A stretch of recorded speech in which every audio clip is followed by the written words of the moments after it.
வணக்கம் நண்பர்களே. 60 வயதிற்கு பிறகு நம்ம உடல்ல பல மாற்றங்கள் இயற்கையாகவே ஏற்படுது. தசை வலிமை குறைவது, எலும்புகள் பலவீனமாவது, கண் பார்வை மங்குவது, இரத்த அழுத்தம், சர்க்கரை, செரிமான கோளாறுகள் போன்றவற்றை அதிகமாக காணப்படலாம். ஆனா உணவுல சில சத்தான காய்கறிகளை தொடர்ந்து நீங்க சேர்க்கிறதன் மூலம் வயதான காலத்திலையும் நல்ல ஆரோக்கியத்தை ஆதரிக்க முடியும். இன்னைக்கு வீடியோல 60 வயதிற்கு மேல இருக்கிறவங்க வாரத்துல பல நாட்கள் உணவுல சேர்க்கக்கூடிய 4 முக்கிய காய்கறிகளை பத்தி தான் இன்னைக்கு வீடியோல பார்க்க போறோம். எதுக்காக அந்த 4 காய்கறிகளை சேர்க்கலாம் அப்படிங்கிற முழு விவரத்தையும் இந்த வீடியோல சொல்ல போறோம். ஸோ இந்த 4 காய்கறியை எந்த நேரத்தில் எவ்வளவு அளவு சாப்பிடலாம், யாரெல்லாம் ரொம்பவே கவனமா எடுக்கணும், எல்லாத்தையும் நம்ம இந்த வீடியோல பார்க்க போறோம். வீடியோவை ஸ்கிப் பண்ணாம கடைசி வரைக்கும் பாருங்க. இந்த ஒரு வீடியோ உங்களுடைய ஆரோக்கியத்திற்கு மிக மிக முக்கியமான ஒரு வீடியோவாக இருக்கலாம். உங்க வாழ்க்கையை மாற்றக்கூடிய ஒரு அற்புதமான வீடியோவாக இருக்கலாம். உங்கள் ஆரோக்கியம் உங்கள் கையில்தான். வயது அதிகரிக்கும் போது உடல்ல என்னென்ன மாற்றங்கள் நடக்கும் தெரியுமா? 60 வயதுக்கு பிறகு தசை நிறை மெதுவாக குறையலாம். அதாவது இந்த மசில்ஸ் மாஸ் நல்லாவே லூஸ் ஆக ஆரம்பிக்கும். எலும்பு அடர்த்தி குறைய ஆரம்பிக்கும். செரிமானம் மந்தமாகும். மலச்சிக்கல் அதிகரிக்கும். நோய் எதிர்ப்பு சக்தி குறைய ஆரம்பிக்கும்.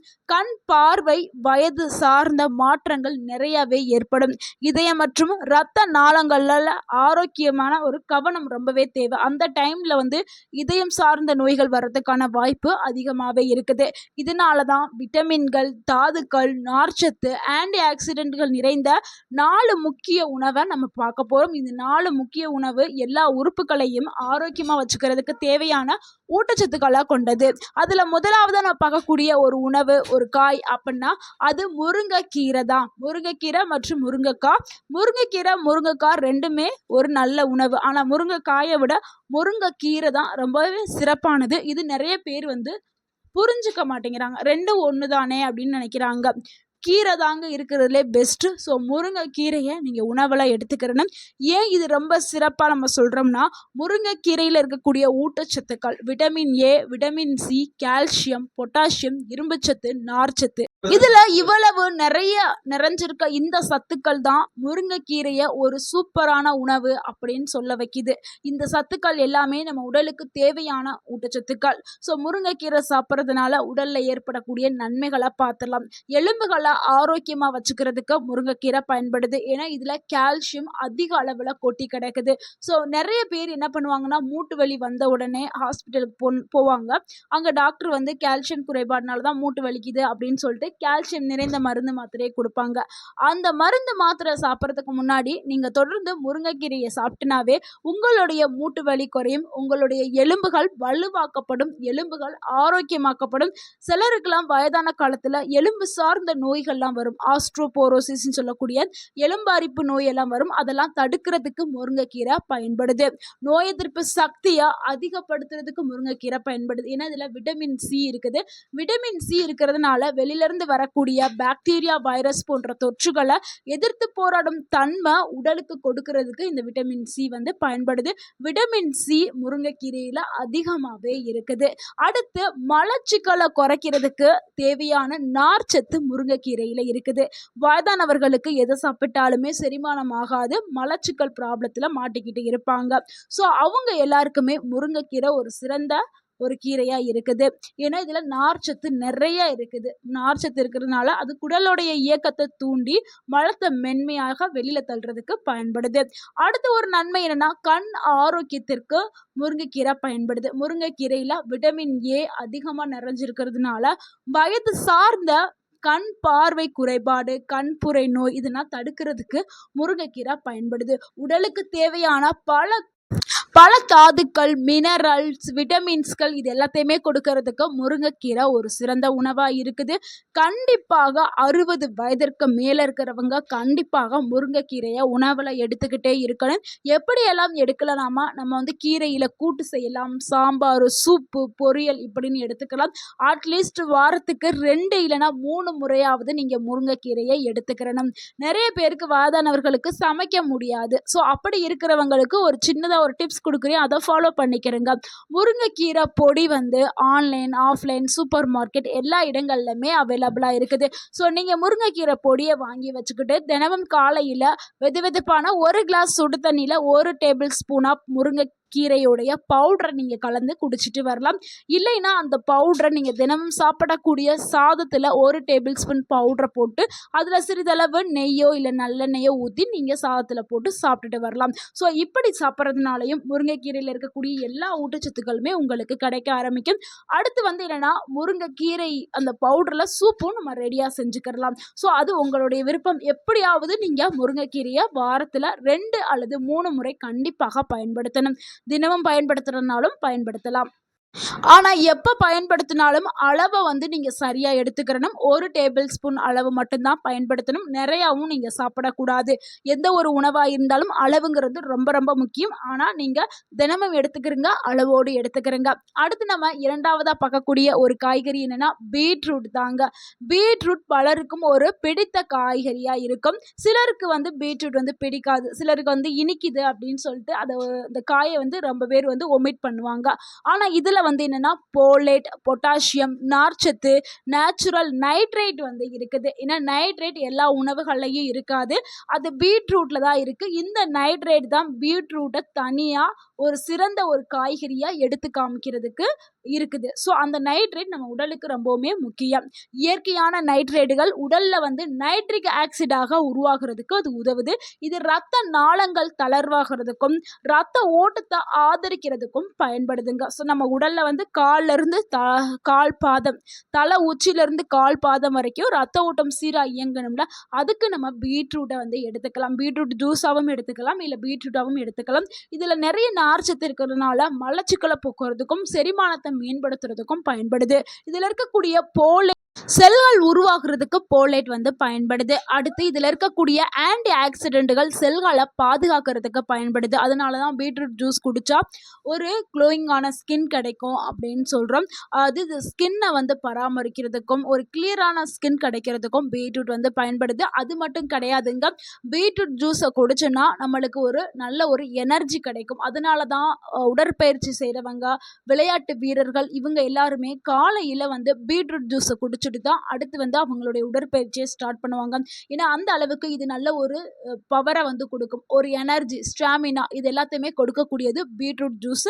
ஸோ நீங்களும் உடற்பயிற்சி செய்கிறவங்களா இருந்தீங்கன்னா காலையில் நீங்கள் வெறும் வயிற்றில் பீட்ரூட் ஜூஸ் வந்து எடுத்துக்கலாம். ஆனால் தினமும் எடுக்கக்கூடாது.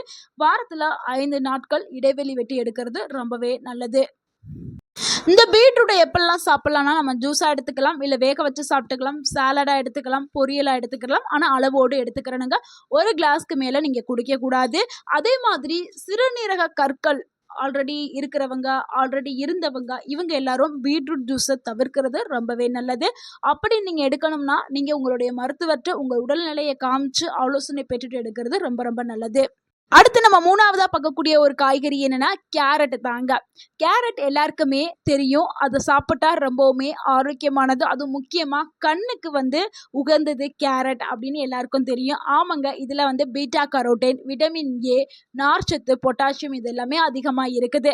இது கண் ஆரோக்கியத்திற்கு முக்கியமான ஒரு காயாக இருக்குது. அது மட்டும் இல்லைங்க, நோய் எதிர்ப்பு சக்தியை பல மடங்கு உயர்த்துறதுக்கு பயன்படுது. அதே மாதிரி ஸ்கின்னை வந்து ஆரோக்கியமாக மெயின்டைன் பண்ணுறதுக்கு, உங்களுடைய தோலுக்கு தேவையான சத்துக்களை கொடுக்கறதுக்கு கேரட் பயன்படுது. அதே மாதிரி செரிமானத்திற்கு தேவையான நார்ச்சத்து, செரிமானத்தை மேம்படுத்துறதுக்கு தேவையான எல்லாமே வந்து கேரட்ல வந்து இருக்குது. கேரட்டை எப்படி சாப்பிடலாம்? நம்ம பச்சையாக சாப்பிடலாம், சாலடு, சூப்பு, பொரியல், சாம்பார் எந்த வடிவில் வேணாலும் எடுத்துக்கலாம். இல்லை நீங்கள் ஜூஸாக எடுத்துக்கலாம். இல்லை கேரட் அண்ட் பீட்ரூட் 2ஐயும் சேர்த்து கூட நீங்கள் வாரத்தில் 5 நாள் ஜூஸாகவும் எடுத்துக்கிறலாம். அடுத்து நம்ம 4வதாக பார்க்கக்கூடிய ஒரு காய்கறி என்னன்னா அதுதாங்க ப்ரக்கோலி. ப்ரக்கோலி உலகிலேயே மிகவும் சத்தான காய்கறிகள்ல ஒன்றாக கருதப்படுது. இது நிறைய பேருக்கு தெரியறதே இல்லை. ப்ரக்கோலியில நிறைய ஊட்டச்சத்துக்கள் இருக்குது. Vitamin C, vitamin K, folate, நார்ச்சத்து இது எல்லாமே இருக்குது. இதனால என்ன நன்மைகள் ஏற்படும்னா எலும்புகளுடைய ஆரோக்கியத்திற்கு இந்த ப்ரக்கோலி பயன்படுது. உடலுடைய இயல்பான நோய் எதிர்ப்பு செயல்பாட்டுக்கு தேவையான சத்துக்களை கொடுக்கறதுக்கு, அதாவது நோய் எதிர்ப்பு மண்டலத்தை அதிகப்படுத்துறதுக்கு ப்ரக்கோலி பயன்படுது. குடலோடைய ஆரோக்கியத்திற்கு இந்த ப்ரக்கோலி பயன்படுது. ஸோ இதனால செரிமானம் வந்து மேம்படும். மலச்சிக்கல் வந்து குறைக்கிறதுக்கு ப்ரக்கோலி பயன்படுது. அதே மாதிரி பல்வேறு ஆன்டி ஆக்சிடென்ட்கள் ப்ரக்கோலியில் இருக்குது. ஸோ அதனால் ப்ரக்கோலியை வந்து கண்டிப்பாக எல்லாருமே எடுத்துக்கலாம். எப்படி எடுத்துக்கலாம்னா ஆவியில் வேக வச்சு சூப்பு, சாலட் இந்த மாதிரி நம்ம ப்ரக்கோலியை வந்து பயன்படுத்தலாம். இந்த 4 காய்கறிகளை எந்த நேரத்தில் எப்படி சாப்பிடலாங்கிறத பார்த்துலாம். நம்ம காலை உணவுடன் கீரை வகைகளில் சேர்த்து சாப்பிடலாம். மதிய உணவில் சமைத்த காய்கறிகளாக நம்ம எடுத்துக்கலாம். இரவில் வந்து நீங்கள் சூப்பு வடிவில் எடுத்துக்கிறது ரொம்பவே நல்லது. வேக வைத்த காய்கறிகளாக நீங்கள் எடுத்துக்கிறது ரொம்பவே சிறப்பானது.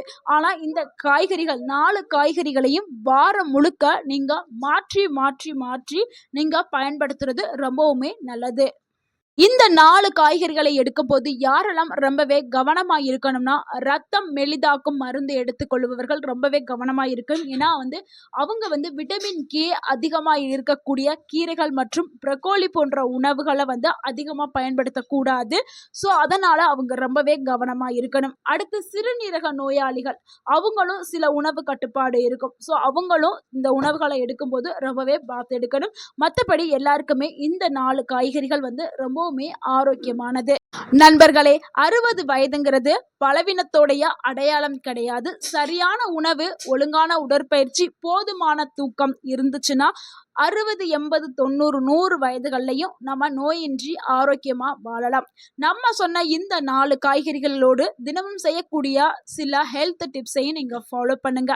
ஒரு நாளைக்கு தேவையான தண்ணி, அதாவது 2லிருந்து 3 லிட்டர் தண்ணி எடுத்துக்கிறங்க. அடுத்து உடற்பயிற்சிங்கிறது ரொம்பவே முக்கியம். காலையில் எழுந்ததோ இல்லை மாலை நேரத்தில் உங்களுக்கு எப்போ டைம் கிடைக்குதோ அப்போ 20லிருந்து 30 வினாடிகள் வந்து நடைப்பயிற்சி மேற்கொள்ளுங்கள். அதாவது அரை மணி நேரம் நடைப்பயிற்சி மேற்கொள்ளுங்கள். இல்லை ஸ்ட்ரென்தனிங் ஒர்க் அவுட்டும் உங்களுக்கு பண்ண தெரியும், இல்லை பண்ணுறதா இருந்தாலும் 10 நிமிஷம் வந்து பண்ணுங்க. ஸோ இந்த மாதிரி உடற்பயிற்சி எடுத்துக்கோங்க. ஆனால் உடற்பயிற்சி கண்டிப்பாக மேற்கொள்ளணும். அடுத்து வந்து தூக்கம். ஒரு நாளைக்கு தேவையான தூக்கம் 7லிருந்து 8 மணி நேரம் கண்டிப்பாக தூங்கணும். அடுத்து விட்டமின் டிக்காக சூரிய ஒளியில் ஒரு 15 நிமிடம் வந்து உட்கார்ந்துருங்க. சூரிய ஒளியை பார்த்து நிற்கலாம், இல்லை உட்கார்ந்துருக்கலாம். ஆனால் சூரிய ஒளி உங்கள் மேலே பண்ணணும். ஏன்னா விட்டமின் டி ரொம்ப ரொம்ப முக்கியம். விட்டமின் டி உங்கள் உடலில் வந்து குறைஞ்சிருச்சுன்னா மூட்டு வலி, கை கால் வலி இந்த மாதிரியான பிரச்சனை வரும். ஸோ விட்டமின் டி உடலில் இருந்தால் தான் கால்சியம் நிறைந்த உணவுகள் நீங்கள் சாப்பிட்டாலும் அது உடலால் உறிஞ்சி கொள்ளப்படும். அதனால் விட்டமின் டி ரொம்ப ரொம்ப முக்கியம். ஸோ அதுதான் சூரிய ஒளியிலேருந்து நமக்கு ஃப்ரீயாக கிடைக்கிது. அடுத்து உணவுன்னு பார்க்கும்போது முட்டையோட மஞ்சக்கருவில் விட்டமின் டி இருக்குது. காளான் இருக்குல்ல, காளானில் விட்டமின் டி இருக்குது. அடுத்து புரோட்டீன் நிறைந்த உணவுகளை வந்து எடுத்துக்குங்க. பருப்பு வகைகள், சிக்கன், மட்டன் இந்த மாதிரி பாசிப்பயிறு, கொண்டைப்பயிறு இது எல்லாத்துலேயுமே புரோட்டீன்ஸ் அதிகமாக இருக்குது. இந்த உணவுகளை எடுத்துக்கிறங்க. ஸோ நம்ம இப்போ பார்த்த இந்த டிப்ஸ் எல்லாத்தையுமே ஃபாலோ பண்ணுங்கள். கண்டிப்பாக நீங்கள் ஆரோக்கியமாக இருக்கலாம். இந்த வீடியோ உங்களுக்கு பயனுள்ளதாக இருந்திருந்தால் இந்த வீடியோக்கு ஒரு லைக் பண்ணுங்கள். இந்த வீடியோவை உங்களுடைய ஃப்ரெண்ட்ஸ் அண்ட் ஃபேமிலிக்கு ஷேர் பண்ணுங்கள். மறக்காமல் நம்ம சேனலை சப்ஸ்கிரைப் பண்ணுங்கள், சப்போர்ட் பண்ணுங்கள், கமெண்ட் பண்ணுங்கள். தேங்க்யூ ஃபார் வாட்சிங் அண்ட் வாழ்க வளமுடன். உங்கள் ஆரோக்கியம் உங்கள் கையில் தான். நன்றி, வணக்கம்.